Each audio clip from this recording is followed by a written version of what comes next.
assignment of every Christian. At babalik ang aral ko lang po yung natalakay na natin last week. Sabi nga po, bawat isa sa atin na nakakilala sa Panginoon may assignment. Ang tanong, alam niyo po ba yung assignment nyo? Saan ang assignment nyo? Kanino ang assignment nyo? At kung kayo ay mga estudyante na gumagawa ng assignment, ginagawa nyo ba yung assignment nyo sa Panginoon? At kung paano po, nasabi nga ay lagi po tayo nandun sa Great Commission. Yun po yung iniwanang assignment sa atin ng Panginoon. Go and make disciples among all the nations. Kaya nga po pupunta tayo sa mga nasyon. Ayaw yung pumunta ka ba? Sa bahay na kayo, ano? Team bahay lang kayo? Ayaw yung pumunta. Isang bagay po na sinasabi ko kay Dorothy, sabi ko, at sa mga kabataan dito na mahilig mag-aral ng kung ano-anong lingwahe. Naantay ko na kanina kung may kakanta ng power, power. Ano pa sunod doon? Power up. Power Ranger. May kabisado. Hindi ko pa kabisado. EXO. Gogo Power Ranger lang alam natin. Dapat Gogo Power Ranger. Pero ibang power po, yung binigay ng Panginoon sa atin dito. At nakita natin na sabi nga, kung willing naman tayo at obedient, at naririnig po natin yung tinig ng Panginoon. Sabi ko nga, ako ilang beses na akong inubidyo ka ng mga kapatid ko. Tidali, no? Ito, sinasuhin mo itong gano'n. Hindi ko na sinasabi sa kanila, basta ang prayer ko lang, pupunta lang ako dyan, kung pinapunta lang ako lang. Kasi, kasunod na yung mga provision. Hindi, pag pinapunta ka ng Panginoon sa isang bansa, dahil may assignment siyang gagawin mo, huwag mong alalahanin ang provision. Siya magpo-provide. So, kaya lang, ipag-aanda sa passport mo, kayo mag-ano, ayan. Okay. So, at saka yung pamasahe nyo. Okay. Primary assignment of every Christian. Pag tinanong ko kayo, natandaan nyo ba yung last week na ating tinalakay? So, ano po ang goal ng teaching na to? To seek the power of God to change lives. Sabi nga on our own, pwede tayo magbago kung gugustuhin natin. Pero yung pong pag-seek ng power, kasi limitado mo yung power natin para magbago. Diba? Mga New Year's resolution, parang 3 araw lang, balik na naman sa dati. Okay? So, yung kailangan po natin yung power ng Panginoon, at makakita tayo ng to bring drastic change that will produce enduring testimony of Christ.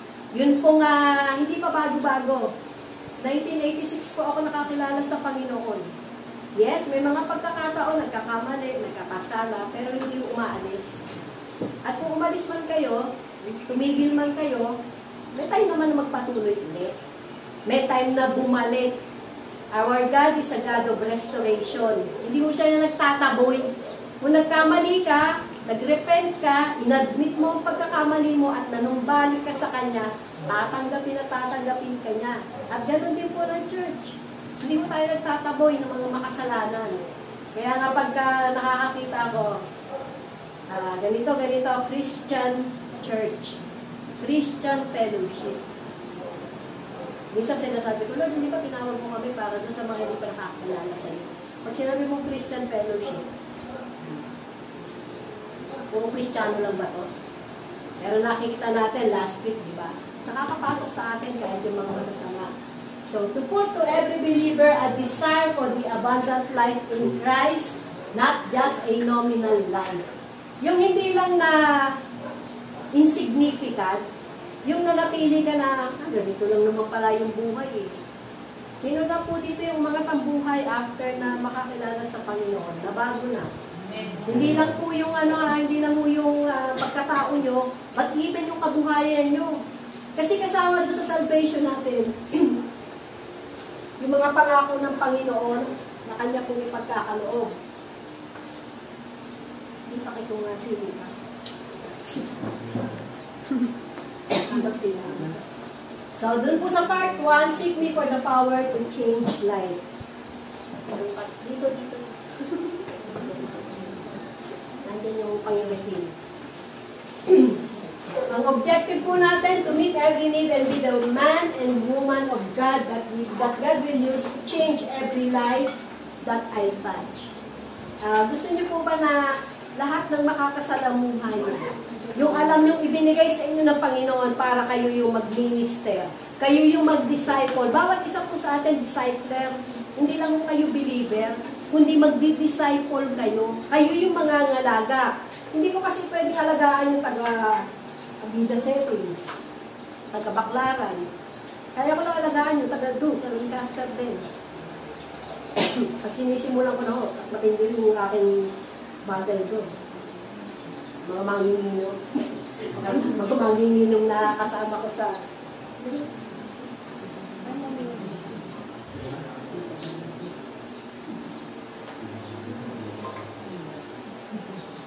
At pakisama na po sa agenda nyo, sa schedule nyo, November 28 to 30, sa Agape Resort, yung kay Senator Cayetano po, na ipa-reserve ko na po yun. Friday, Saturday, Sunday po yun. So, maganda na rin po kayo ng pambayad. Kaya nga sabi ko kay Lati, tingin mo nga paano tayo magtatayo ng kooperatiba at hindi na tayo namang problema. Kasi po, ang kultura mo natin, bawat isa magbabayad, hindi mo yung sagutan church. Okay, may sinasagot po ang church, pero hindi mo yung pambayad mo ng bawat isang sasama. At bawal mo doon yung nag-iinom. Kaya hindi ko mayaya yung aking mga kasamahan sa PWD, opisyal, kasi meron na po nasira doon na nag-invite, may mga dalang alak. So, hindi na mo nakaulit. So, to meet every need and be the one that will change every life that I touch.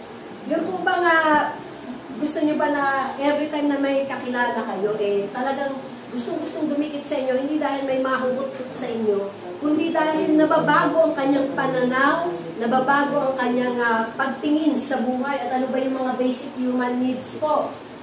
Sabi nga, yung physiological, kasama po doon yung food, water, air, sleep, and sex. Ang Lord ang nag-design po ng sex. Dahil lang sa kasalanan, kaya nagkawindang-windang at naging mali ang pananaw. Pero ang Lord po nag-design yan. Kaya yung mga magulang, ano yung sinusulong sa atin kung edukasyon ngayon? Hanggang, 1 to 4 years old ba yan? Okay? So, bibiro ko yung kapatid ko, isa mo nga ma-promote, pantan mo nga yung ano sa CHED. Yung palooban ng Lord. Yung mga ganong klase ba? Na kinakailangan po mga Kristiyano sa mga government offices para po yung patakaran standard ng Panginoon ay ma-cascade po sa mga ating masasakupan. Even kay Kuya Jambo, engineer sa COD. So, hindi ko siya kumakain ng sobra during ng kanilang breakfast, lunch. Merienda ka pa ba? Hindi ako merienda. Hindi ko na kaya. So, nakakalibre ko kami ng nakakapipid kami ni Badik sa pagkain. Okay, so safety, security, stability, order, protection, freedom from fear, and anxiety. Yan, kanina in-address ko during ng ating worship, yung anxiety. Kailangan mismong tayo, binigyan tayo ng power ng Panginoon, nagsisimula pa lang sa watain nyo na sa pangalan ni Jesus. Hindi po yung hahayaan natin yung mga negatibong bagay na patuloy na mamayani sa ating isipan. Hanggang makakapture na po kayo nun. Sabi nga, sino ba makakapagdagdag ng isang siklo ng kanyang buhay kung siya ay mag-aalala? Hindi mo alam kung buhay ka pa bukas, di ba? Diba? Wala namang nakakalam sa atin kung buhay pa tayo bukas. Yung mga biglang namamatay. Kamamatay lang ko nung biyan nung pamangkin ko, healthy living yon. Tapos makita ay stage 4 cancer na. At yun, sinugod na sa emergency room sa Taguig at pina-DNR na lang po dahil hirap na huminga. So yung mga ganong klase ba? Kayo po ba may mga last will and testament na pag ganito ang nangyari sa inyo, ay huwag na akong gagantuhin? Ako, nagbili na sa anak ko. Kung just in case sasabihin ng doktor, kung dumating yung time na puputulin mo pa ako, o yung dito, wag na wag mong ipapaputol. Ganun lang. Bakit? Paturukan mo lang ang vitamin C. Yun lang. Hindi naman tuturok ng doktor yun, dahil hindi nila inaano. Pangalawa, to impact their lives by personal encounter, counseling, visitation, and bringing them in a deeper relationship with the brethren through small groups. Either na face-to-face po yan or online. So, minsan ang nagiging problema natin yung sobrang busy natin. Sabi nga, pag sobrang busy tayo, na hindi na natin mabigyan ng time ang Panginoon at yung mga pinagagawa niya sa atin, sobrang busy na tayo. Kaya po, sabi nga, ang tanong ba, tayo ba personal na encounter natin si Jesus? Hindi po lahat ang ma-attend dito, may personal encounter sa Panginoon. Pero kung hahangarin nyo, kaya-kaya kayong i-encounter ng Panginoon. Yun lang po yung desire lang na ma-encounter nyo ang Panginoon. Lord, gusto kitang ma-encounter. Mag-pray ka ng simpleng prayer. Medyo hirap po tayo ngayon dahil nga yung iba-ibang lugar natin at wala tayong sariling lugar na pwedeng pagdausan ng gawain. Pero po dito kala Ate Marlene, salamat po sa kanilang mag-asawa na pinagagamit ito. At salamat din po na pumupunta kayo kahit sa lupalot talaga sa isang lugar tayo nang gagaling. Basta po sa last Sunday ay online tayo. Second, third, on-site po, fourth, at malalaman nyo pa yung first Sunday ng March kung tayo ay on-site o online. Kasi nga po, Saturday, yun pong seminar sa Imus, Cavite, sa mga attend po. Tapos, to give them the word, both revelations and the prophetic for them to change accordingly. Kung hindi po sa word ng Panginoon, hindi po tayo mababago. Yes, pwedeng pagsabihan lang natin, mga anak natin, mga asawa natin, ayaw ng Lord yan. Pero bigay mo yung word, at bahala yung word na mangusap sa Kanya. Without yung word, tsaka yung power ng Panginoon ay pagkakalob nyo, hindi po magbabago. Tapos po yung to break off the chains of darkness and oppression, setting on them in a course of change. So, every time po na may nakakilala sa Panginoon, hindi po pababayaan ng kaawayan na hindi niya maagaw. Mababawasan yung kanyang alagad eh. Pero sabi nga po, kaya tayong kayang putulin ng Panginoon kung ano mang gapos ng kaaway, mga negatibong bagay, kung ano man yung mga bagay na atin pong nararanasan. Sabi ko nga kagabi kay Dorothy kasi sabi niya, Mami, pupunta lang kami doon sa lamay nung nanay nung dati kong supervisor. Parang sunod-sunod na taon, laging may namamatay sa kanyang pamilya. Sabi ko, kung may sinasabi sa iyo ang Panginoon, kung may mga bagay na maaaring may nagbitaw ng hindi magandang salita, yan po ang dinil ko rin dito sa atin, yung mga pamilya dito sa atin. Kung may binitawan kayong hindi magandang salita, sabi nga, life and death are in the power of the tongue. At kayo po yung kakain nun. O yung pinagsabihan nyo. Kaya kung kayong mga magulang, may sinabi kayong masama o hindi maganda sa inyong mga anak, bawiin nyo. At palitan nyo na maganda. O kahit sa inyong mga asawa, alam mo, sweetheart, ang sipag-sipag mo talaga. Kahit ang tamad-tamad. Ganun. Ganun. Ibig sabihin, parang, wag naman yung pang-asaran na, kasi minsan may mga pang-asar tayong ang sipag mo naman, nagugas ka ngayon ng pinggan na pinagkainan mo. Patuya pa ganun, di ba, no? Ayan. So, yung mga ganung klase na gusto mong mabago, pero ayusin mo yung pagsasabi. At makita po natin na ang Panginoon lamang po makakapag-break yung chain na yon. Panglima, to teach and train them to maintain progress and process of change consistently. So, training the trainers at yun pong mga training na sa atin pong ano bang klaseng training ang gusto nyo? Diba? Mga ganong klase. Ilalagay din po natin doon sa kakayanan nung ating tinitrain. Hindi po lahat ng training sa lalaki, sa babae, sa kabataan, sa mga nanay, pare-pareho. Kaya kailangan dadamhin nyo. Discern yung spirit. Ano ang kailangan nito ngayon, Panginoon? Paano ko gagawin? Tanong lang ang tanong lagi sa Panginoon. To raise the standard of Christian values and Christian experiences for people to desire and treasure this change of life. Yung hahangarin nila na huwag nang bumalik sa dating kaisipan, dating mga pamamaraan ng pamumuhay. Sabi nga, yung paggawa mo ng isang bagay, tapos nag-expect ka ng ibang result, hindi mo tama yun.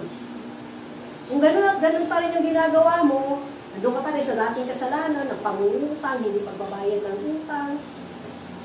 Diba?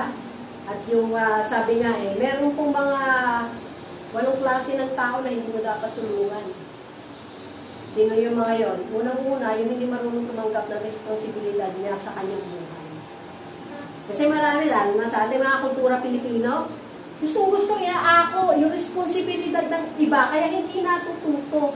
Kaya maging yung paglago, pagbabago doon sa buhay ng taong tinutulungan mo, hindi nangyayari. Kasi ikaw ang maako. Lagi ko mo sinasabihan yun sa ate ko. Parang gusto magtayo ng foundation para sa lahat ng mga tinutulungan niya sa ospital. Kukuha ng number, ipipila, kasama lang ako doon. Yan. Pero makita po natin na may mga tao na meron po tayong hindi kailangan tulungan. Ang 7, to produce the proof that Christ is risen and that He is alive and living in us and through us. Pakitanong nga yung katabi niya, namumuhay pa si Kristo sa inyo?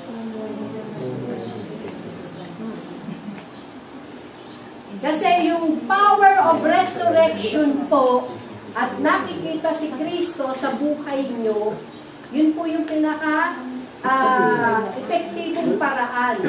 Lagi po natin ipangaral, hindi lang namatay si Kristo sa krus ng Kalbaryo, yes, at kung malalaman nyo po, yung agony niya sa Garden of Gethsemane dahil po sa kanyang pagkahiwalay, yung separation niya sa Ama dahil inako niya lahat ng kasalanan natin.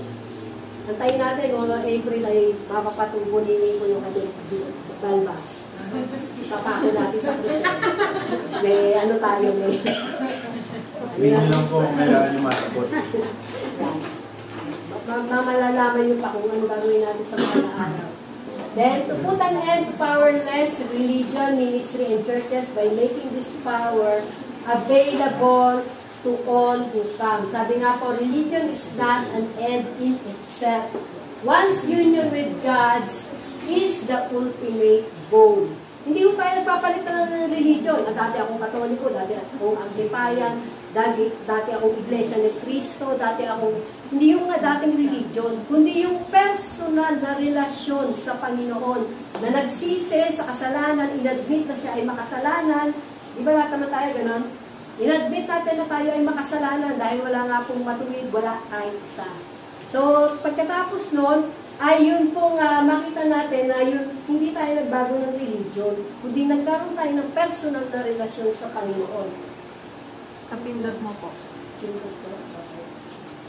So, to put an end to powerless religion, sabi nga po sa, My little children, these things write I unto you, that ye sin not, and if any man sin, we have an advocate with the Father, Jesus Christ, the righteous. Sa 1 John 2 verse 1. 1 John 2 verse 1. So, meron po tayo, tanging si Jesus lang po, walang iba. Walang ibang pangalan sa silong ng langit na sukat natin ikaligtas, si Jesus lang. Hindi po si Jesus sa Faith Builder Church. Si Jesus Christ lamang po ang namatay sa krus ng Kalbaryo. Christianity is not a religion, it is the announcement of the end of religion. Yun po yung pagiging Kristiyano, announcement po yun na tapos na ang religion. Pero bakit ang mga religion ang bilis makapagpatayo ng mga building? Yeah. Sabi nga po, sa isang subdivision, baka may magkakaroon dito ng subdivision pagdating ng panahon, siguraduhin yung church na ipapatayo nyo church natin. Mali nyo, di ba? Yung mga makabili nyo ng mga lupain. Makabili si Micah ng farmland na 10,000 hektarya. Farmland talaga eh. Yan na, meron na tayong advocate pa, meron na tayong, So yung pong the end of religion, pagka binuksan yung mansanas, nangyari, at nahanginan, nangingitim na. Nangingitim muna bago mabulok. Nangingitim. Na moment na buksan mo, inapi mo. Nag-oxidize. Yan. Okay, yun po yung end ng religion dahil personal na yung relasyon natin sa Panginoon. Galatians 4:19, pakibasa po. Muli ko mga muli ako magsirap sa mga anak hanggang si Kristo ay bumususin. So makita po natin, muli ako naghihirap. Ibig sabihin, naghirap na before, naghirap ulit hanggang si Kristo ay mahubog sa inyo. Yun naman po ang goal ng mga Kristiyano, na makita si Kristo sa atin na namumuhay sa ugali natin, sa karakter natin, sa way ng pag-iisip natin, sa mga pananalita natin. Kung dati tayo ay palamura, ngayon tumatawad na lang tayo para makamura. Pero hindi na tayo nagmumura. Okay? So, at kung maaari, kung alam nyo namang tama lang yung presyo ng inyong binibilhan, huwag na kayong tumawad ng todo. Yan. Pero ang alam yung, hindi man ganoon kasi, kundi mataas yung kanyang pagpipresyo. Sabi ko nga nung nagpa-print ako sa PSA dyan sa Ayala Malls, 50, isang pirasong papel. Sabi ni Dini, dapat pala, tumabi na lang ako doon sa kanila. Hindi ko sunod. Bakit? Sabi ko, siyempre, mahal yung kanilang upa dun tama lang na magpresyo sila ng gano'n. Pero sa ulitin, i-print ko na lang yung kailangan ng papel. So, the apostolic power and grace is to fashion lives and remake man into His image and form them into His likeness. So, makita po natin, yung po apostolic teaching, doon po nabuo ang strong church sa Book of Acts. Kaya po hindi po tayo, sabi nga, hindi tayo magbe-babysitter sa mga matagal ng Kristiyano na hindi nagbabago. Ang hirap naman, sino dito yung 30 anyos na? 10 years old. Ay? Nadumidedi pa sa bote. Ay! Diba? Yung hindi na... Kasi sabi ko nga po, yung isang pamangkin ko na naputulan ng paa. 72 years old na yung pinsang ko. Talaga naman, ay, hindi niya kaya yan. Kaya naman, kasi may isang paa pa. Ang laki-laki. Kasi nga may pagka-Down syndrome. Autism niya pa. Hindi mo nakita. Pero sabi na, ultimo yung attendant na nag-a-assist. Mother, huwag mo sabihin na hindi kaya ng anak mo. Sabihin mo, kaya niya. Ay, ganun ba? Sabi ko, ano ba yun? Kasi sabi niya, hindi naman habang panahon buhay ka eh. Buti na sinabi niya naman, hindi naman habang panahon buhay ka eh. Buti kung ikaw mauuna. Buti kung siya mauuna, paano kung ikaw? Minsan may mga ganun kailangan mong sabihan para magising sa katotohanan. Sabi po ni Miles Monroe, pakibasa ko, You will never appreciate anything that you are willing to tolerate. Hindi po mababago. Yung pagkain mo, tinotolerate. Sobrang masuka-suka ka na nga eh. Tatakawan. Yan. Tapos kung tataka ka, bakit ang bigat ng timbang mo? Vice versa naman sa mga hindi marunong kumain. Hindi marunong kumain o nakakalimot kumain. Okay? God's Word has the power to change lives at you have the power to change your life today. Amen po ba? Amen. Kaya nyo pang gusto nyo pang mabago ang inyong buhay.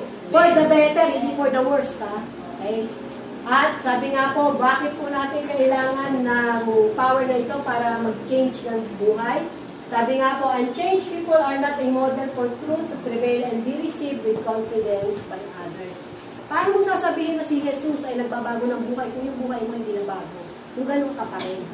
So, even ikaw, wala kang confidence na ipangaral. Alam mo, si Jesus ay nagbabago ng buhay. Alam mo, na-experience mo na ang buhay na walang hanggan. Dito pa ng salumpa. Hindi mag-aantay ako sa langit para lang ma-experience ko yung buhay na walang hanggan. Unchanged people lower the standards of kingdom values. So, ito po yung mga nagko-compromise. May nagko-compromise pa po ba dito? Ano yung pinanghawakan nyo? Ano yung pinanindigan nyo? Ako hanggang ngayon, pinapanindigan ko, ayaw kumandaya sa mga inaasikaso kong, sa mga inaasikasong papel.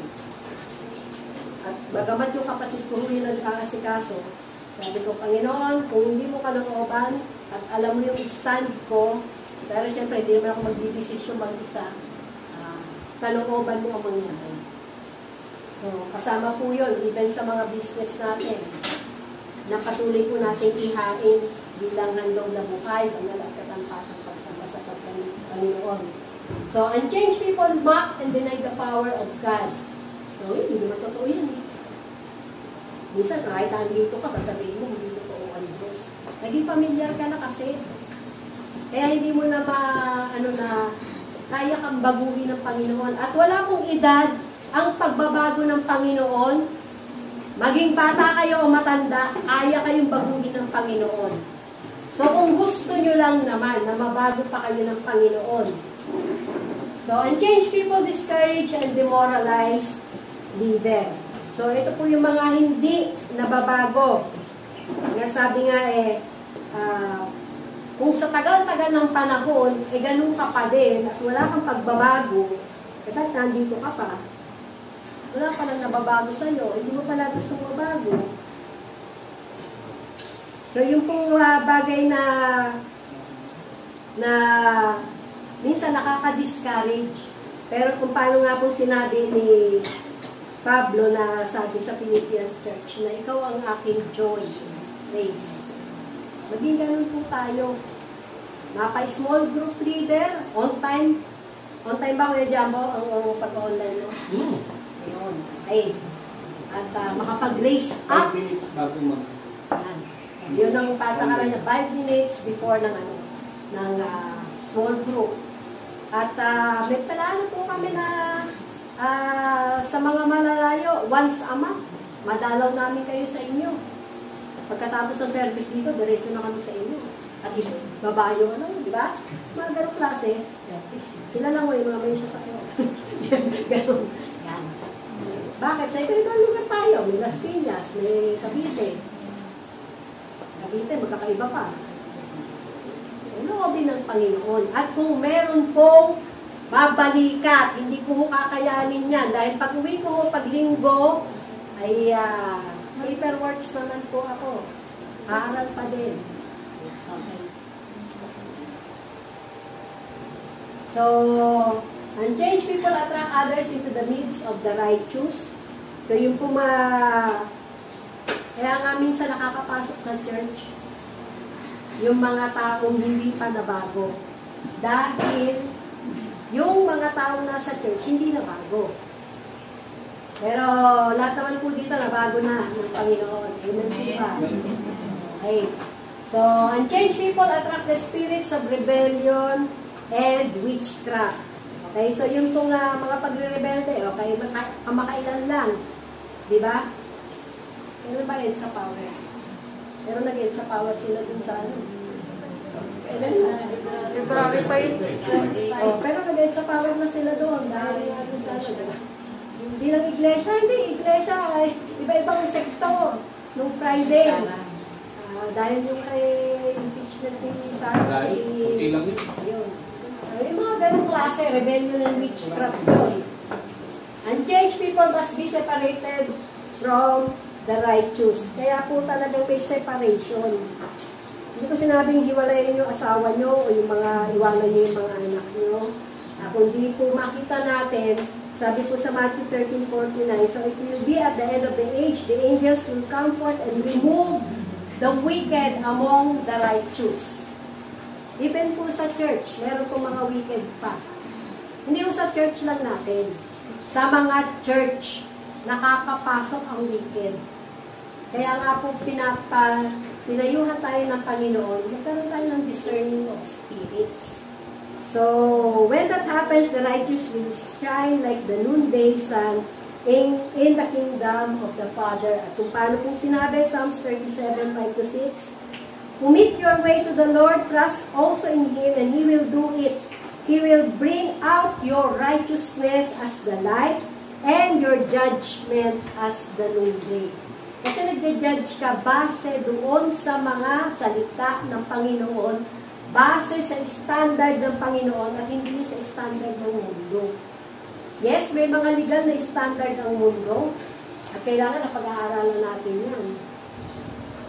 At ini-exercise natin yung right natin. Hindi po yung entitlement mentality, kundi ano yung tamang dapat ini-exercise natin bilang mamamayang Pilipino. Okay. At pangwalo, unchanged people will challenge future moves of God.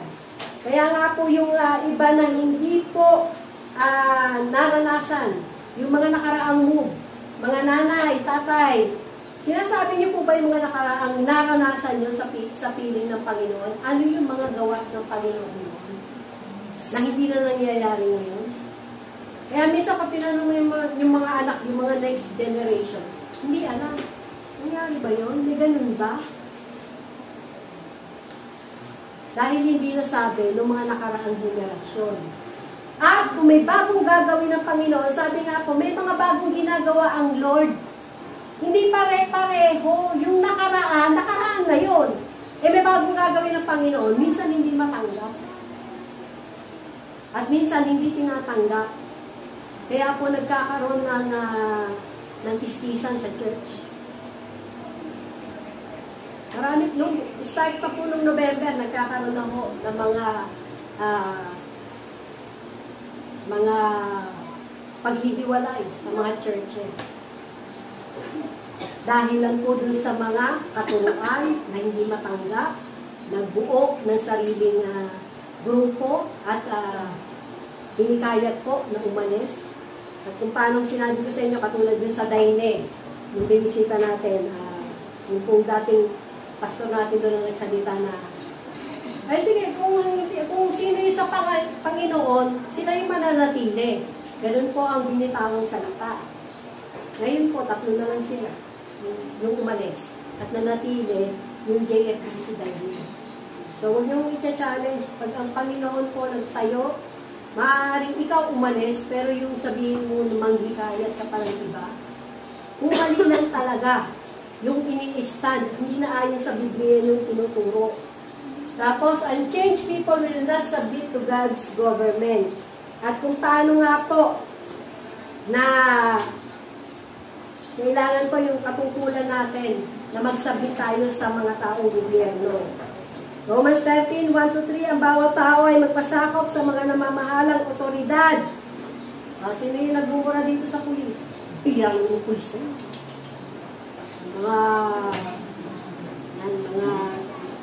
Mga checkpoint.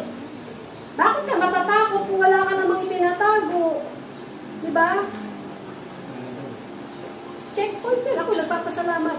Kahit nakasakay lang ako sa bus.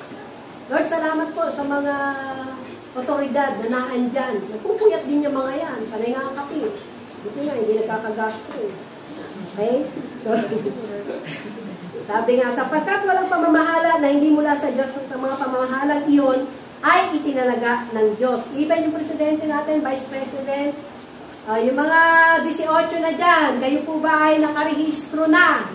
At kung nakarehistro man kayo, kayo po ba ay bumoboto? Yan, parehistro lang kayo dahil lang sa ID. Ayaw nyo naman bumoto. Pero sinabi po, nandiyan po sa Biblia yan. Kaya't ang lumalaban sa may kapangyarihan ay lumalaban sa itinalaga ng Diyos at ang mga lumalaban ay tatanggap ng kahatulan sa kanilang sarili. Yung consequence, maging sa kasalanan. Kung nagnanakaw ka sa Panginoon, nagrepent ka, inadmit mo, paghandaan mo rin yung consequence. Patatawarin ka naman ng Lord. Pero yung consequence, ikaw rin na magsasuffer. Minsan nga, damay pa yung anak mo. Kung sabi nga, hindi naman nadadamay. Pero somehow, yung consequence ng pagkakamali mong ginawa, tumaya ka sa loto, sinugal mo yung perang pinagkatiwala sa iyo ng Panginoon. Sabi ko nga, mas marami pang tao sa sabungan kaysa sa mga church. Kasi may mga magkatabing church at saka yung sabungero doon, ang daming nakapila doon, mga motor, sasakyan, puno-puno hanggang sa kalsada. Yun po yung gawain ng sanlibutan. Sapagkat ang mga pinuno ay hindi kilabot sa mabuting gawa, kundi sa masama. At ibig mo bang huwag magkaroon ng takot sa may kapangyarihan, gawin mo ang mabuti at magkakamit ka ng kapulihan mula sa Kanya. At pang-sampu po, unchanged people destroy covenant relationships. Ano po yung covenant relationships? Sa mag-asawa, hindi yung covenant nyo sa inyong asawa. Kaya nga po, bago kayo mag-boyfriend, sa mga dalaga at binata, bago kayo manligaw, siguraduhin na nyo na yun ang kalooban ng Panginoon. Approved by your parents, kung kayo ay worker, approved by your pastor. Yung kinikilala mo Grace Carrier. Ito si Billy, pinakilala si Nico eh. Daddy, napakilala ko po si Nico. Sige, okay na naman ligaw ka. Ano ka ba ka? Boyfriend na nga. Ano ka naliligaw? Diba? Pero pinadaan mo namin sa elder, ni Pastor Wilbert. Kayo din eh. Diba? Para fair. Kayo din. Sabi nga po, yung apostolic teaching na tinatanggap natin ngayon, kasama po doon sa itinuro ni Dr. Jonathan, hindi ka magtatayo ng sarili mo, ikaw yung magiging tatay, at yung mga anak mo, sa iyo lang ang doon pa rin po sa source. So, kasama po yun sa kultura ng apostolic. So, sabi po sa Leviticus 26:15-16, at kung inyong tatanggihan ang aking mga batas, at kasusuklaman ang aking mga hatol, at hindi ninyo tutuparin ang lahat ng aking mga utos, kundi inyong sisirain ang aking tipan, ay gagawin ko naman ito sa inyo. Ilalagay ko sa gitna ninyo ang sindak, ang nag-aapoy na lagnat, nasisira sa mga mata, at uting-uting kikitil ng buhay. Ano nung lagnat mo? Di ba natatakot na tayo pag nilagnat tayo? Dahil baka dengue, baka COVID? Yan. So, at maghahasik kayo. Ito pa, kasama po doon sa kabuhayan nyo. At maghahasik kayo ng inyong binhi na walang kabuluhan sapagkat kakainin iyon ng inyong mga kaaway. So, yung mga kasama po doon sa mga investment, mag-ingat po kayo. Na huwag kayong ma-scam. Kahit po mga Kristiyano na i-scam. So, most relationships are ruined by those who refuse to change, but insist on living their own way and walking their own course. They will not want to change. At yung sa kabila nito, sabi sa Leviticus 26:27-28, kung sa kabila nito ay hindi ninyo ako susundin, kundi kayo sasalungat sa akin, ako man ay sasalungat sa inyo na may kabagsikan, sabi ng Panginoon, at parurusahan ko rin kayo ng 7 ulit dahil sa inyong mga kasalanan. Kaya huwag po kayo magtataka kung matagal na kayong kinakausap ng Panginoon, kinakausap ng inyong mga magulang, pero ayaw niyo pa rin sumunod at nanatili kayong matigas ang ulo at yung sarili niyo ang sinusunod. Antayin niyo na lang po. Sabi ko nga, pagka meron po akong kakilalang gano'n, alam niyo ang panalangin ko, Lord, makayanan niya yung parusang ibibigay niya. Yung consequence sa kanyang kasalanan, kasi ang tigas ang ulo. Yun yung pagnalaman ko. Pero kung hindi ko alam, hindi ko pa panalaman yung gano'n. Kasi may mga Kristiyano po nagkakasala na pero hindi nagsisisi. Okay na lang sa kanila. Kala nila okay na. Hindi nila alam. Nagsasuffer na sila sa kanilang consequence sa katigasan ng ulo. Baka hindi Kristiyano. Baka hindi totoo. Kasi may mga sabing Kristiyano lang pero hindi naman totoo. Then, practical ways to change lives. Unang-una, we must meet every need. So, dito po tayo papatuloy. Both felt and root needs. Pakibasa po, Philippians 4:19. And God will supply all your needs according to His riches in glory in Christ Jesus. So, hindi po natin sinasabing tayo ay charity institution. Pero hindi man tayo yung sa mga practical or financial needs. Dahil ang itinatayo po natin kultura dito, bawat isa sa atin, kaya suplayan yung pangangailangan natin sa tulong ng Panginoon. Hindi ko yung nakaasa sa church, hindi yung nakaasa sa kapatiran. Iisa yung Diyos na sinasamba natin. Bakit hindi ka masuplayan? Ang tanong, ikaw ba maayos na steward ng mga pinagkakatiwala sa iyo ng Panginoon? Unang-una na yung oras. 24 oras. Bakit pinakahuli sa oras mo ang Lord? Sa trabaho, sa appointment, hindi ka nahuhuli. Mag-aangkas ka kung kinakailangan. Huwag kayong mag-alala. At ako'y nakaranas ng gano'n. Pero bakit sa Panginoon? Lagi kang nahuli. Laging panghuli ang Panginoon. Kasi pagod na pagod ang pastor, puyat ako. So kaya magkaroon lang ng tulog ng 4 na oras na Sabado para sa preparation ng linggo. Nakikita ng Lord yung sakripisyo natin. Gaano tayo katagal, magbiyahe. Gaano yung mga preparation na kinakailangan natin bago tayo pumunta dito. O sa umaga ka palang naghahagilap ng damit. Nag-aayos ng dadalhin mo. Ito, dito meron akong prueba dito. Wala yung mga kandagila dito. May dala pang wala dyan. Nakaprepare na nakaiwan. Matching, yung naman may kasama pang kape, tubig. Diba? So, kasama ko yun sa sakripisyo, kaya makita po natin. Dala ba kayo ng pandesal? May dala pong pandesal. Ayan. Kaya sabi nga nasusunod, magdala ka dito ng pandesal, magtinda ka na rin. Hindi lang yung libre. Ano yung ganong klase? Although tanim na lang muna yun. Pero sabi nga po, sa nagtatanim, huwag lang tayo yung lalo tinakamnan. Kayo rin, magkukong magtanim. Namamasahin din mo yan sila. Sila pa yung nagbibigay. Hindi mo sinasabing kailangan gawin. Pero binibigyan ko lang tayo ng idea. Yan. So, nakita natin na ang Panginoon po, every need. Hindi yung every want.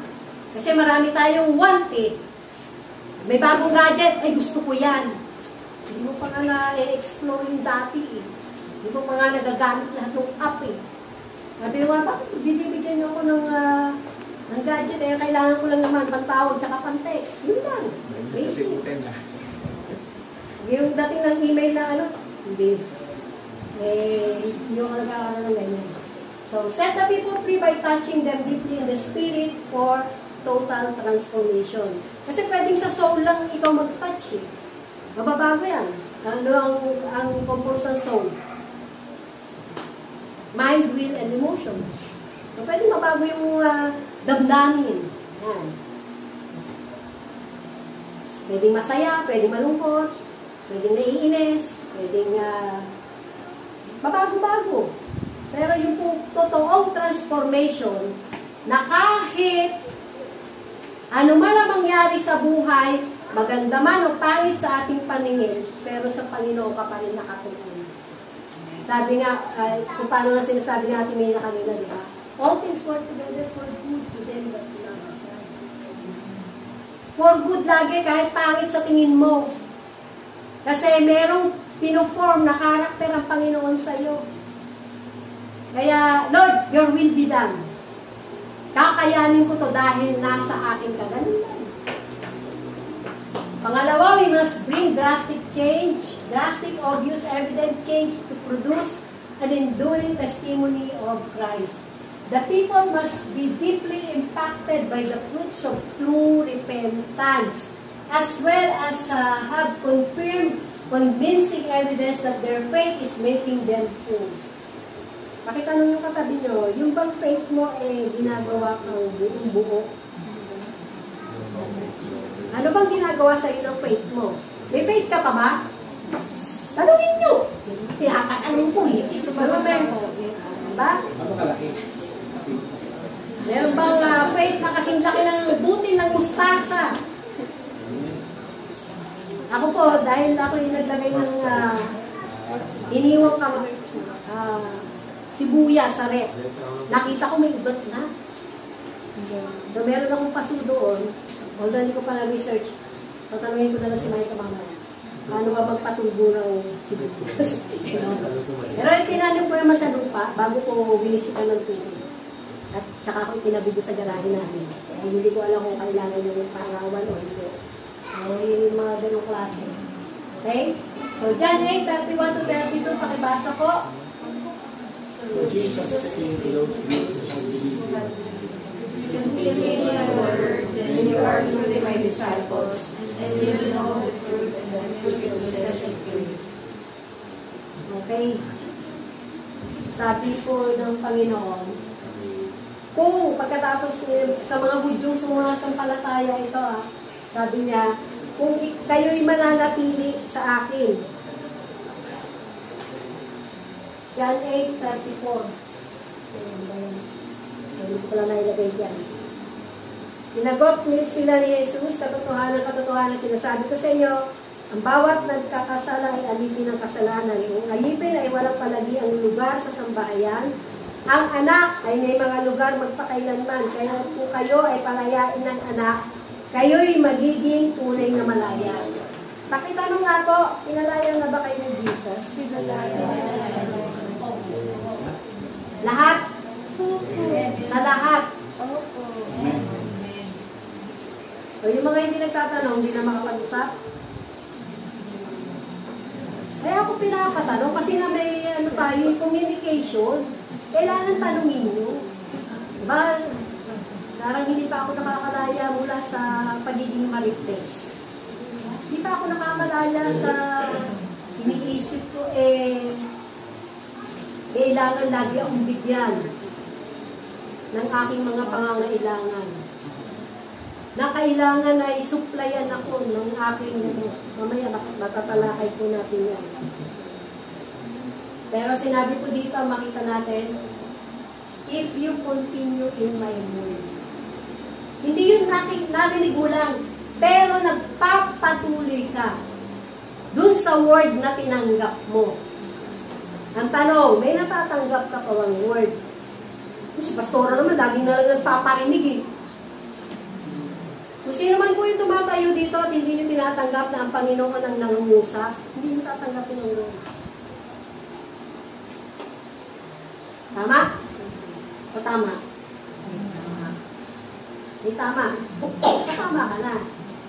Kasi dahil sa pagmamahal po ng Panginoon, gusto niya tayong mabago para magamit niya tayo sa end time harvest. Hindi pwedeng manatili tayo sa dati. Meron pong inilaan, may nakalaan sa atin bilang iglesia na aanihing mga kaluluwa.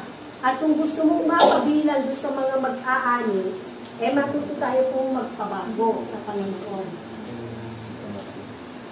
Sabi po dito, pakibasa nyo nga po. Those who are continually bound by the same problem and sin will not remain too long in their house. Let them hear the word and connect to the Father and become totally free. Okay? So kung yung dati po, hindi na nakawala doon sa kasalanan, 40 taon na. 40 years na pa tayo. Nag-celebrate. 40 years na, 20 years na sa church. Pero ganun at ganun pa rin. Paulit-ulit lang yung kasalanan, hindi na nakawala. Bakit? Ha? Sa wilderness, 40 years daw eh. Ilang araw lang yung ano. Palakarapo na sa promise niya. Hanggang ngayon, naglalakbay pa sa wilderness. Okay? So, hanggat hindi mo na i-connect, hanggat bingi sila sa sinasabi ng Panginoon, hindi mo makakawala nila, hindi mananatili sa bahay. Kasi lagi nilang iisipin, ano naman ang pinapatamaan yan? Hanggat hindi po tinatanggap na ang preaching ng word, para tayo ay baguhin ng Panginoon, hindi niyo po tatanggapin at wala pong mababago. So, pangatlo, we must lead them into God encounter experiences that will impact their lives. So, one encounter with God can change everything. Tanong, dinidesire nyo bang ma-encounter ang Panginoon? Amen. At paano yung pananaw nyo na ma-encounter nyo ang Panginoon? Kailangan tumayo yung mga balahibo. At ako'y nag-worship. Ganun ba yun? Sabi nga ang Panginoon, wala sa hangin. Ano ba yan? Wala sa hangin, pero nasa still small voice. Kaya, mga may edad, or kahit kayo ay mga kabataan pa, kung ginigising kayo ng Lord, bandang alas 2, alas 3, bumangon kayo. Kasi nais kayong kausapin ng Panginoon, may nais siyang sabihin sa inyo na ayaw niyang masimulan nyo na busy na agad. Mag-aasikaso sa mga anak, mag-aasikaso ng pag-alusan. Yan. Ako may pagkakataon, bago ako mag-Bible reading, sasalang muna ako ng labahin. Habang nagluluto ng pang-alusan. Diba? Pero pag yung mga ganong oras, at alam ko nais ng Panginoon, Lord, gusto mong mangusap sa akin, mangusap ka, hindi na sa Bible reading. Audible voice. O kahit yung pinapanood ko sa TV, nangungusapan mo. Ang dami kong paraan na makakapangusap ang Panginoon. May kakwentuhan ka lang na Kristiyano, batong Kristiyano. So how to prepare your life today for an encounter with God? Kung gusto mong ma-encounter ang Panginoon, hindi naman mahirap eh. Pero maging prepared ka lang. Simple panalangin lang, Lord, gusto ko kang ma-encounter. Gusto kong maramdaman yung presensya mo. Pero hanggang doon sa mere na pakiramdam, eh kung hindi tumayo yung balahibo mo, di wala kang encounter sa Lord. Spirit to spirit man po tayo. Spirit ang Panginoon, spirit man tayo. Kaya alam mo agad pag konektado ka na. Even yun sa mga atmosphere, may pinupuntahan akong bench halo-halo yung sa amin. Iba po yung atmosphere. Parang napanatag ako doon. Kaya na, pag dumating na yung mga capsule student, ang ingay kasi. Pero ibig sabihin, iba yung atmosphere nila doon. Doon po dapat kayo dadalhin nung time na Thanksgiving natin. Yung before mag New Year, before ng New Year, ay Lord, gusto kong dalhin sila dito. Prepare lang sila ng 142 sa halo-halo na regular. 175, 142, 175 pag yung may makapuno. Meron naman pagkain. Hindi nga lang ako sinagot kung consumable ba yun. Kung halimbawa, 30 tayo, consumable ba yun? Hindi na ako sinagot. Pero ang pagandahan niyo po, yung November 28 to 30 sa Agape Resort. So yung mga makakapunta ng Biyernes pa lang. Magkano mag-ipunan? 1,000 isa. Depende pa kung may sasakyan o wala. Yan, lalakan pa. Para may target sila. Hindi, tatanungin ko pa kayo pastor, hindi pa makausap ng mga kayo. So, when they were sheep without a shepherd, they were distressed and dispirited. Jesus is looking for true laborers and shepherds who will care for them and lead them out of these conditions. The leader can make a difference in their lives if they follow and acknowledge the leader as the one who will lead them into their promised land. Nagre-raise up po tayo ng leaders dito. Hindi lang po ako. May mga elder tayo, may mga small group leader tayo. Bakit po? Ako personal, kilala ko sarili ko at alam ko kung sino na yung dapat kong minister. Hindi naman lahat ng tao dito may grace ako. At hindi nyo naman lahat dito ina-acknowledge na ang grace nyo nasa akin. Tama o tama? Okay? So, pero makikita nyo po na sabi ko nga, yung pong accountable and responsible, Pastora, pakipray. Although dumadating po yung time na natutuwa ako na nasagot ko yung prayer nila. Praise report naman, ibinibigay sa akin. Tulad, salamat sa mga taong ito. Ang apat, we must put into them a desire, a vision for an abundant life, not just a nominal Christian life. Hebrews 6:9, but beloved, we are convinced of better things regarding you and the things that accompany salvation. So, hindi lang po yung kaligtasan. Kung gusto ng Panginoon sa bawat isa sa atin, even though we are speaking this way. Ngunit mga minamahal, kami ay lubos na naniniwala sa mga mabubuting bagay tungkol sa inyo at sa mga bagay na may kinalaman sa kaligtasan. Bagamat kami ay nagsasalita ng ganito. Hebrews 12:28, pakibasa po.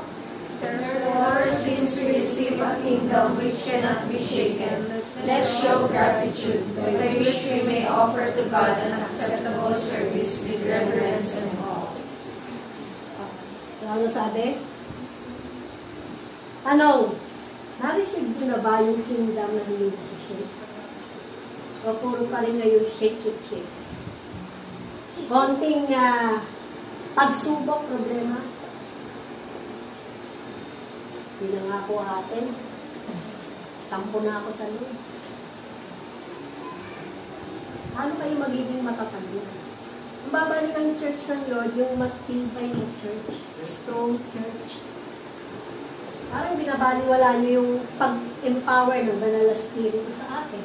At sabi nga, yung pagpapakita natin ng pasasalamat ay para makapag-offer tayo sa Panginoon ng acceptable service with reverence and awe. Yung pagrespeto at yung, ano yung sa Tagalog? Paggalang at takot. Paggalang at takot. Every time na pumupunta kayo dito, may paggalang at takot. Lord, pasensya ka na. Late ako kasi tagal dumating yung shuttle eh. Ako kaya ako na late, nalampasan ako ng shuttle. Dahil late ako lumabas. Sabi ko nga, kailangan nakalabas na ako 5:15. Para pagdaan ng shuttle na Papitex ng 5:30, nakasakay na ako. Bababa ako ng Seiyus.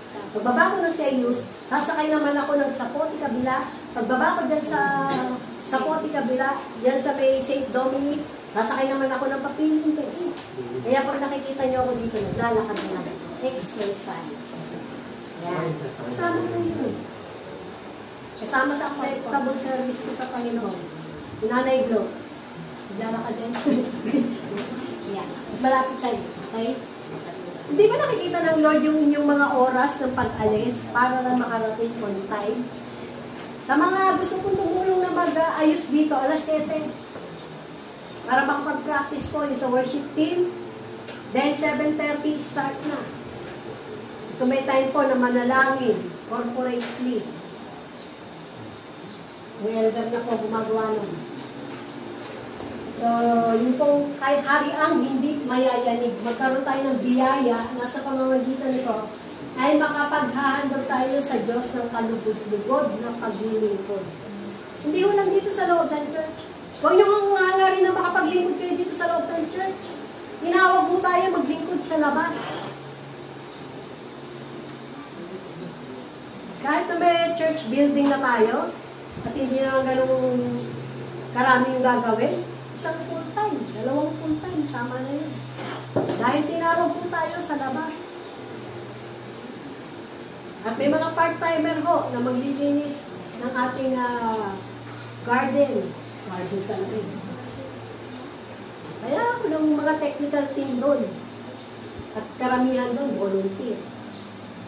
Wala pa tayong pasweldo, pero yung mga full-time po, meron. So we must show them there is an intimate relationship that can be established with God. The Father, as they live as true sons here on earth, they do not have to wait to go to heaven.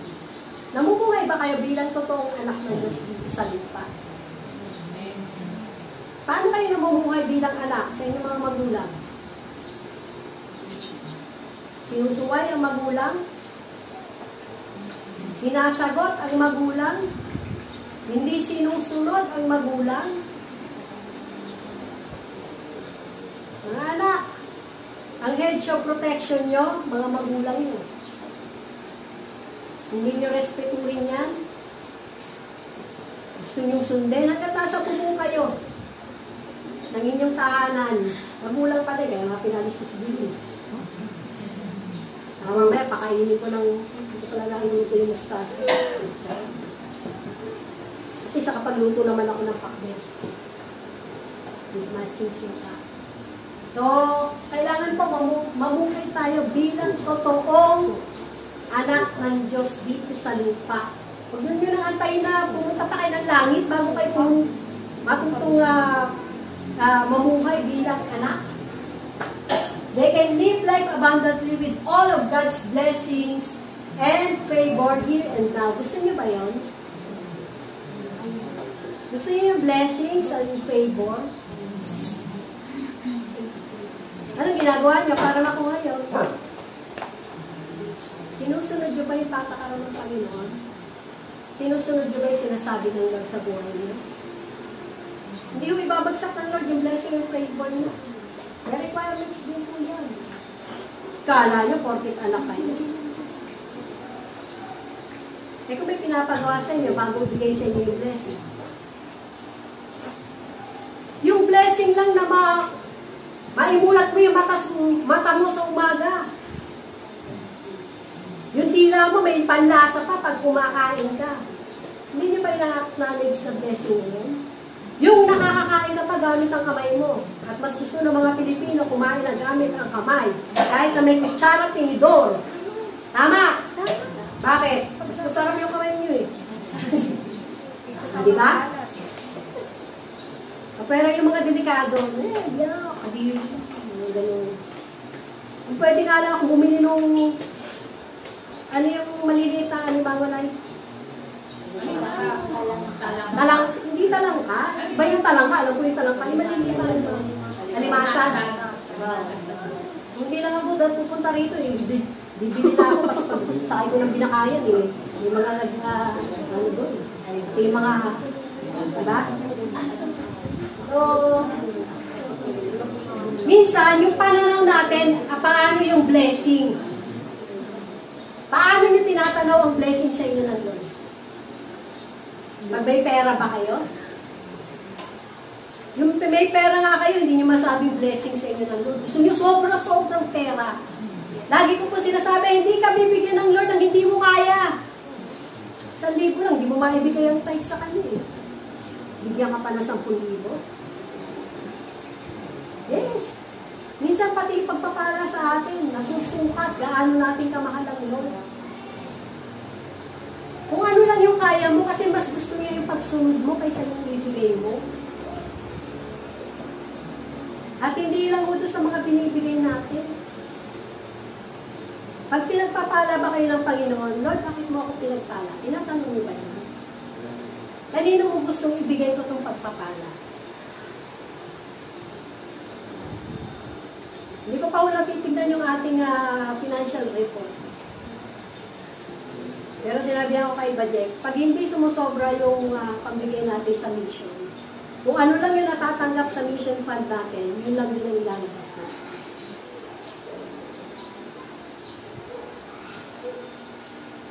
Bakit? Eh, the moment na pahayuin ko kayo, magbibigay din po ako ng pamasahe. Wala na kayo sa merienda yun. Kasama sa sakripisyo yun. Pero yung pong pag pinahayo po, napupunta kayo sa mga once a month, ano tawag doon? Hindi mission exposure eh. Na-expose kayo sa mga pag-ano ng small group. So ito, kaya nyo tanggapin itong word na to. Galing po kay Dr. Jonathan David. 2025. Receive the enabling grace to live and manifest the God life in the now. Every day, in every way, in every domain. Pakibasa po, Ephesians 2:20-21. Now to Him who is able to do far more abundantly beyond all that we ask or think, according to the power that works within us. To Him be the glory in the church and in Christ Jesus to all generations forever and ever. Amen. So makita po natin yun yung pong glory in the church in all generations. Kaapu-apuhan ni Jambot Bati. Kasama na yun. Huwag muna kay EJ. Kay Micah muna. Bala ka ba? Ang bala. Hindi, wala pa eh. Hindi pa nagsimula ng trabaho. Bukas na. Bukas na. So, magkakaroon na. Ano ba yun? Magre-rent siya doon? Magre-rent? Ulang. Lapit lang, MRT lang. So, kasama yun. Tayo.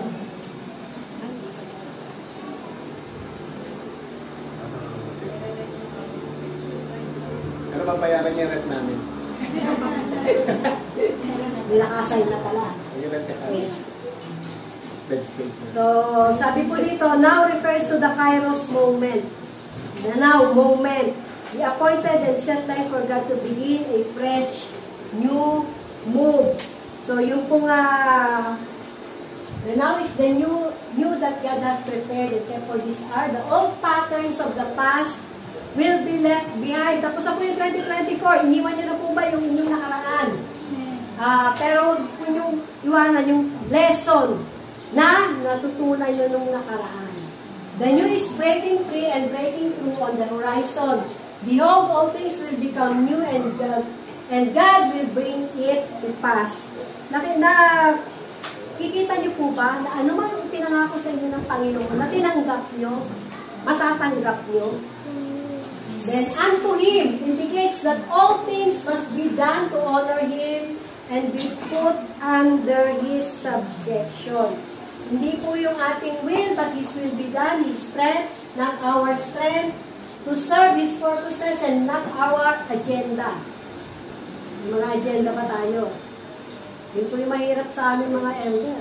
Bago po mailatag sa inyo, kailangan sigurado kami yun ang pinapagawa ng Panginoon. By His Spirit, not by our mind, He will be the centrality of all things, the beginning and the end of all things. All honor and praise, might and wisdom be His, for unto Him belongs all the glory. Tapos, who is able to do refers to the one who is able to do what He says He would do.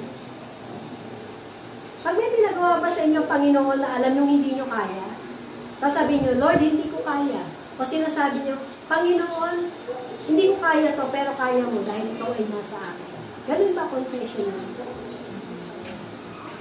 Lord, hindi ko kayang tumakbo ng malayo, ng hindi hinihingan. Pero dahil gusto mo, huwag ako maling, tatakbo ko. All His prophetic promises will be fulfilled in accordance to His will. Meron ba kayong tinanggap na prophetic promises ng Panginoon? Antayin nyo, darating yun. Mangyayari yun kung hindi nag-waver ang inyong paniniwala na yung nangako sa inyo ay tapat, natutuparin yun sa kanyang kaparaanan, sa kanyang kapanahunan. Far more refers to the magnitude of God's liberality and loving kindness, for He is gracious and merciful. He is much more than any man can be. He is the best Father, the perfect man, the Prince of Peace. He exceeds all His the fairest of 10,000. Ano man ang nangyayari sa mundo? Nananatili ba kayong hindi pa ko? Pagbagsak ng mga ekonomiya. Ang sunog sa California. Kuya ko nga Kuya, hindi ba ito? Apektado na sunog ba? Hindi, doon ko sa kabilang side ko. Nandito ko sa kabilang side. Ganun lang. Abundantly refers to more than the same in excess. So much that we have to give it away. Ano yan? Ano yung kataban? So much of bless. I'm so blessed I can contain it. So much I have to give it away. Hindi puro ganun. Puro pakabig. Matuto kang magpakawala ng sinasabi ng Lord na ibigay mo. Huwag puro pakabig. Kasi yung spirit of greed po, kahit mga Kristiyano, dinadalaw niyan. Huwag niyong papasukin. It is more than personal blessings, but it will make you become a source of blessing. Gusto niyo po ba yon? Kayo yung maging source ng blessing. Yes. Hindi yung source ng pera. Source ng blessing. Na pag nakita ka, ayun, kita ko si Risha, payapa na ako. Kasi payapang-payapa yung kanyang class. O diba? Alam niyo po, marunong ba kayo magbasa ng espiritu ng tao?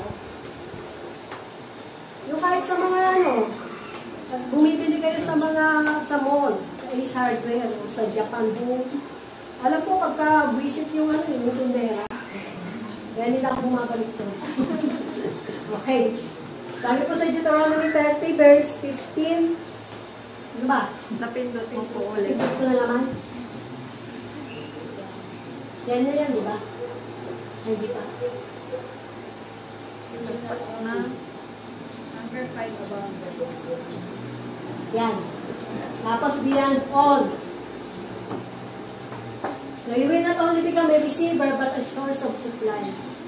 Huwag lang mo yung tayo tanggap ng tanggap. Matuto naman tayo magbigay. Kasi may ibibigay ka naman, ayaw mo lang bitawan. Gusto mo purong pakabig. Matuto ka magbigay. Oras mo, abilidad mo, talento mo. Si Micah, tanungin ko lang yan eh. Paano ba magtanim ng ganito? O, may binigay mo siya agad sa akin. Mas madali ako matuto pagka tinatanong ko eh. Kaysa yung mag-research ako. Hindi ako nakababad sa gadget. Beyond all refers to breaking every record, challenging every limitation that has kept you inside the box. Pinapalabas ka na ng Panginoon, ayaw mo pa eh. Pinagsasalita ka na eh, ayaw ka pa. May bibig ka naman, may tinig ka naman. Utal-utal ka mo eh. Si Moses na sabi, utal-utal lang siya. Aral sa Egypt. Yung limitasyon mo, ang Lord ang magsusupply, basta may pinagawa siya sa iyo. So yung pong, you'll move from strength to strength, from faith to faith, and from glory to glory. You'll set the pace for the race. So ikaw po yung magiging new benchmark. Ikaw yung magsasabi, oh, baga sa rowing. O sige, ano yung tawag doon? Yung mag-grow ka pa ng, yung sa mga, ano, yung nagsasagwan. Di ba may sagwan na talagang hard? Yun, masabi. Okay. So, you are not looking for change, but you are the force of change. Hindi naman na ipipilit mo doon sa tao. Kung alam mong handa na, guide mo para sa pagbabagong nais ng Panginoon. And you are not confined to past victories. Okay, and their laurels, but you will set higher distinctions of achievement that exist far beyond others. Okay, so yun po nga, tapos na yung mga nakaraang pagpapala, biyaya ng Panginoon sa ating buhay. That we can ask or think, paano, nagtatanong ba kayo sa Panginoon or may iniisip ba kayo? Ako ang iniisip ko yung sa building ng church. Nakalagay na sa utak ko yan. Kasama pa ni Kuya Jambo ng paano ilalagay yung aircon. So, ang gagawa nun, wala pa rin. Sa Sims na lang daw. Oh, may mga marunong mag-Sims dyan. May mga marunong dyan. Huwag yun ang si Ate Bilin. Kailangan na akong magkaapo. Hindi ako mag-16. If we break the thinking patterns that limit us, we will soar to new heights. Maging sa business po. Ako nagtanggap ko, Lord, kalooban mo, magtitinda ako. Doon sa may Kamatsine. Kasi yung isang kasama ko doon, may tindahan siya, nakuhanan niya na ng permit. Sa bahay lang niya. Ayaw siyang pagtindahin ng asawa niya dahil pareho silang diabetic. Isa mas diabetic na. Pero pa, sabi ko nga, Lord, pwede ko itinda dito yung lasagna ni Ate Jane. Yung maliliit lang. Pero yung kalooban mo, hindi ka magkabagay. Uupahan naman kasi niya. Kasama yun. Ngayon pa lang, mag-isip na po kayo ng inyong mga passive income. Kung kayo ay nagtatrabaho. At yung sa mga walang trabaho, mag-isip po kayo paano kayo magkaka-income. So, Proverbs 23 verse 7, for as he thinks in his heart, so is he. By renewing our mind, we can transform our life. When we start to think according to and in alignment with the mind of Christ, our mind becomes the creative workshop for the rebuilding and reshaping of our life. Tapos, ang 8, according to the power that works mightily within us. Mightily within us. Do you acknowledge the mighty power of God working in you? Yes. So, indicates that we must live in the life of the Spirit. Acts 17:28, pakibasa ko. In Him we live and move and have our being.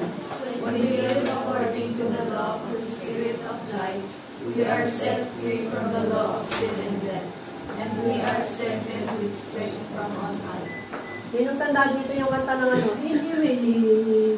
And move and have our beings. Make a joyful noise. Sing unto the Lord. Ayan siya. Tita Sharon na tayo kumakanta nila. Diba? Ito ho yun. Ito yung kantang yun. Diyan galing. We have God's enabling grace to do God's will and finish His assignment for us. Alam niyo ba may assignment kayo? Tayo? Alam niyo na ba yung lugar ng assignment niyo? Alam niyo na ba kung sino yung assignment niyo? Anong hamon ko sa inyo? Isang disciple. Isa hanggang 2 disciple for 2025. Kayo ang mag-aalaga. Kayo ang titingin kung paano siyang lumago sa Panginoon. Pagsunod niya sa Panginoon, kayo ang magdi-disciple. At panghuli po, the present proceeding word must be given to them consistently so that they can adjust and align their lives accurately to God's demand from heaven. Without the flow of the prophetic revelations, the people will live carelessly in their excuses. When the word came, the quality of the ground of their hearts was revealed. Kaya nga po makikita natin dito, sabi ko kanina, yung mga tao hindi nyo dapat tulungan, yung hindi marunong tumanggap ng responsibilidad nila sa buhay. So kasama na doon, bakit hindi ka nakapagbayad ng bills mo? Kasi walang pera, Meralco, tubig, ano pa, internet, alam mo, buwan-buwan, babayaran mo yan, hindi ka naglalagay ng budget, credit card, ano pa, nililista nyo ba yung mga bayarin nyo? Sa budget lang yung naglilista. Ako ngayon lang ako naglista. Dahil kailangan ko dahil lang ipapanalang ito sa Lord. Lord, ito yung utang ko, ito yung mga bayarin ko, at ito pa yung pagkakadastusan ko. Kasama na po yung investment kung may mga pag-updating, upgrading. Pakita nyo sa Lord. Lord, ito po yung kailangan ko. Bago kayo magsabi sa tao. Kung maaari nga, huwag na kayo magsabi sa tao, sa Panginoon lang. Ibig sabihin, sa kanya kayo natitiwala na siya magsusupply ng pangangailangan niya. Hindi mo sa tao. Tao, pwedeng ulit agad yan nila. Pag nakita nyo sa kanya na lang kayo umaasa.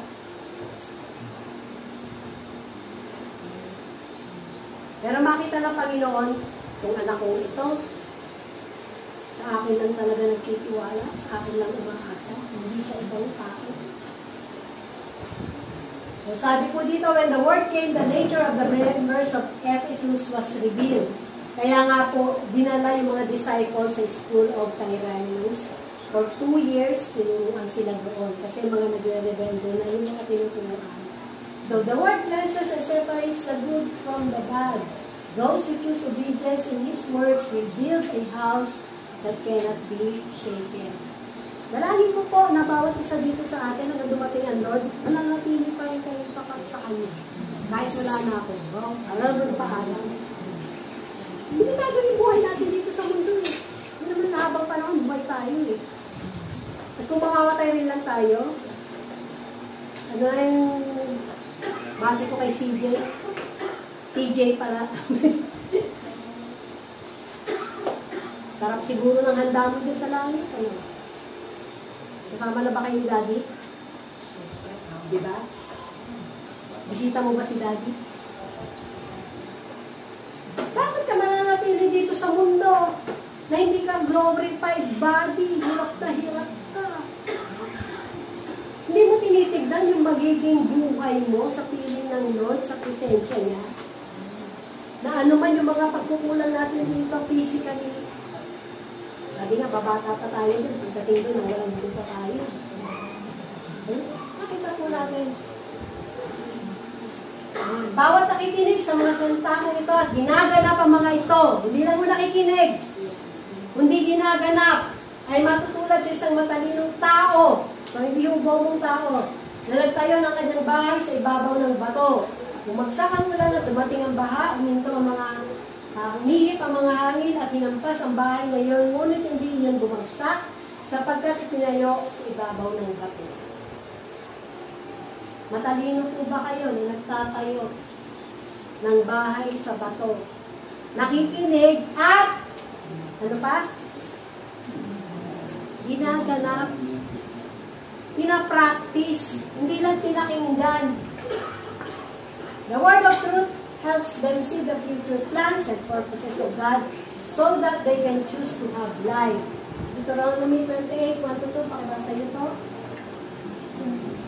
Susundin mo ang tinig ng Panginoon mong Diyos at panahingan mo ang magiging lahat ng kanyang mga utos. Ang aking inuutos sa iyo sa araw na ito, itataas ka ng Panginoon mong Diyos sa lahat ng mga bansa sa lupa.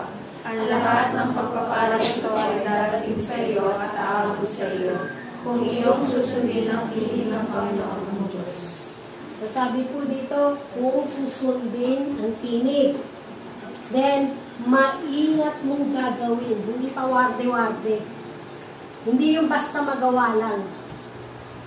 Ano gagawin sa iyo ng Lord? Resulta, itataas ka ng Panginoon mong Diyos sa lahat ng mga bansa at lupa. So saan ka man ma-assign, itataas ka ng Lord.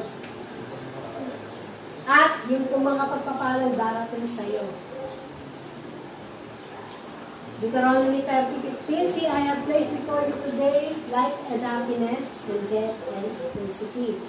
Tignan mo, inilagay ko sa harapan mo sa araw na ito ang buhay at kabutihan, kamatayan at kasamaan. Nilagay lang na naman. Pero ang dapat niyo pong tinatawagan ko ang langit at ang lupa bilang saksi laban sa inyo sa araw na ito, na aking nilagay sa harapan mo ang buhay at kamatayan, ang pagpapala at sumpa. Kaya't piliin mo at ang iyong binhi ang buhay upang ikaw ay mabuhay. Hindi mo pinapili sa atin ng Lord ang buhay at kamatayan. Buhay lang ang pinapili. Kasi pag kino-quote natin yan, may choices tayo. Ang pinapili ng Lord, buhay lang. Choose life. Pero nakalagay yan, buhay at kamatayan, pagpapala at sumpa. So, abundance and prosperity will begin with gratitude and appreciation. So, we must choose obedience through faith in God and His ways. We must choose life and not death. The Word sets us on the course of life and prosperity. So, if you cling to an experience that cannot accommodate change, this can cause you to become a victim of that change. He who worships the past will remain there. So you have the power to change lives. How do you do that is up to you. Choose to empower people at every opportunity. Huwag nyo sasabihin hindi nila kaya. Sabihin nyo, kaya mo yan. Anong tulong ang kailangan mo para kayanin mo yan? Give people confidence and encouragement and ideas, or simply give them love. Mahalin mo lang. Alam mo, hindi ka ibig-ibig pero mamahalin pa rin ito. Kasi sabi ni Lord. Hindi yung sa boyfriend-girlfriend pa.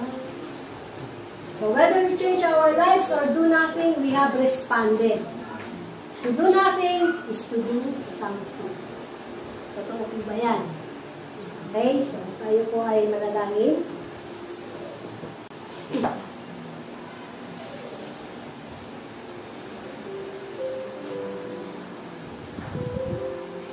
Kami naman sa langit, narito po ang iyong iglesia. Narito po ang iyong mga anak. Kung nakarinig, tumanggap ng iyong salita. Dalangin ko, Panginoon, na yung portion na kanila pong tinanggap, nakuha, Panginoon. Nakita po na i-apply nila sa kanilang buhay. Ikaw ang higit na nakakakilala sa bawat isa sa amin, ng aming mga kahinaan, ano ang aming kalakasan, ano ang mga bagay na negatibo sa aming iniisip. Alam mo rin kung kami lang na nag-iisip para sa aming sarili at hindi ka na namin inukonsulta. At inihingi po namin ito ng kapatawaran. Sa Sa oras pong ito, ipahayag mo sa bawat isa ang iyong kalooban sa kanilang buhay, ang kanilang assignment, Panginoon, at patuloy po, ano yung mga bagay na kailangan nilang baguhin, na hindi nila mabago, kundi sa pamamagitan mo lamang, at sa iyong salita na kanilang tinanggap at i-apply sa kanilang buhay. Tunay po, Panginoon, na kung ikaw po'y wala sa amin, at ang iyong presensya, ang iyong pagkilos, paggawa, wala rin po kami magagawa.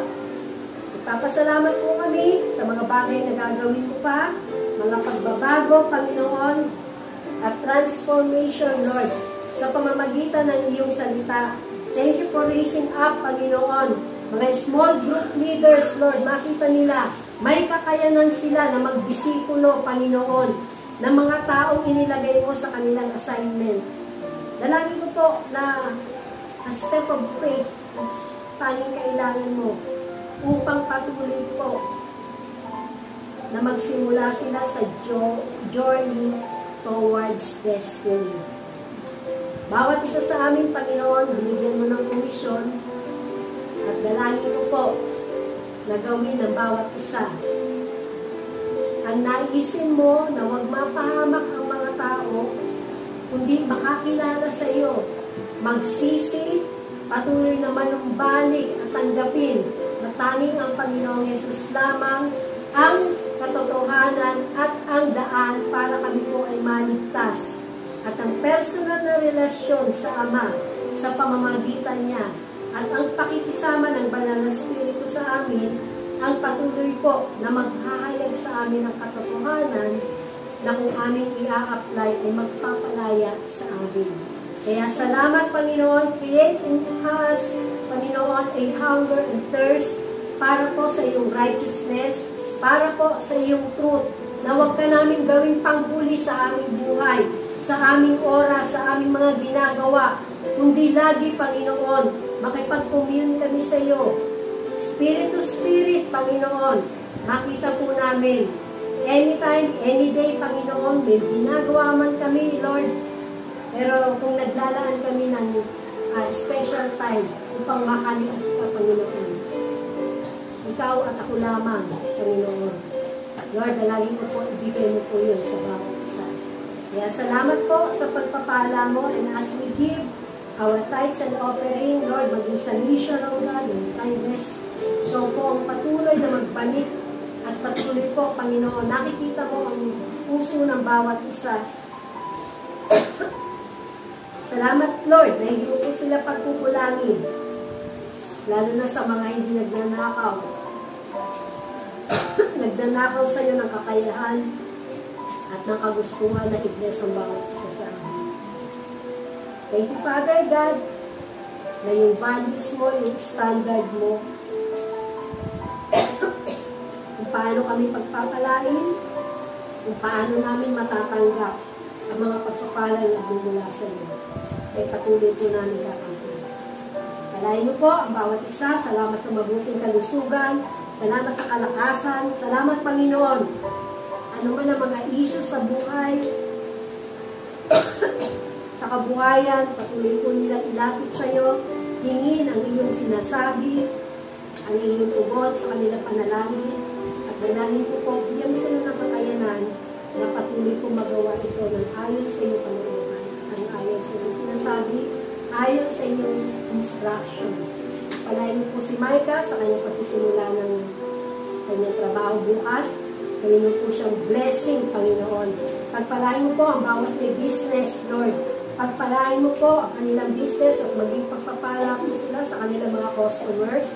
At salamat din, Panginoon, at ikaw po ang patuloy na magpapala sa mga estudyante. Dalangin ko na ilagay nila sa kanilang puso kung ano yung nais mo po na kanilang kamtin at magawa po nila habang sila ay pumapasok mga bagay na pinapagawa mo. Thank you, Father God, sa mga kamanggagawa sa ubasan. Salamat, Panginoon, sa mga mang-aali, Panginoon, ng harvest na inihanda mo na po para sa amin. Thank you, Father God, at patuloy po namin makikita ang pagkilos, paggawa mo po sa buhay ng bawat isa sa kapangyarihan ng Banal na Espiritu na nasa amin. Ito po nga nisamo at dalangin. Salamat din sa mga kagalingan ng mga may karamdaman. At dalangin ko, Panginoon, i-exercise ng bawat isa ang power to heal themselves dahil sa kapangyarihan mo sa kanilang buhay. Thank you, Father God, huwag maging stagnant ang power na nasa amin, kundi gamitin po namin sa pangalan ni Jesus. Ito po nga nisamo at dalangin na may pagpapasalamat. Amen.